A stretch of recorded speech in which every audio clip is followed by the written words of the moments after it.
বিসমিল্লাহির রহমানির রহিম। রমজান মাসে রোজা রাখাটা সমস্ত ওই ব্যক্তির উপরে ফরজ যে মুসলমান হয়েছে।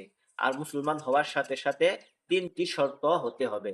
১ নম্বর হলো বালিগ হতে হবে, ২ নম্বর বুদ্ধি সম্পন্ন হতে হবে, ৩ নম্বর শরঈ উযুর ছাড়া হতে হবে। তো দেখুন, এখন কোন ব্যক্তি মুসলমান হয় নাই, তার উপরে কিন্তু রমজান মাসে রোজা রাখাটা ফরজ নয়।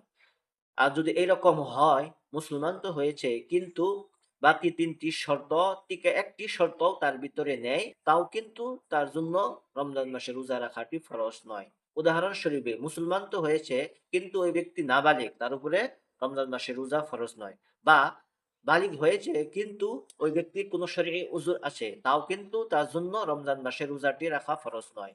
বা কি হয়েছে, বালিগ তো হয়েছে কিন্তু পাগল, যদি পাগলও থাকে কোনো মুসলমান, তার জন্যও রমজান মাসে রোজাটি রাখা ফরজ নয়।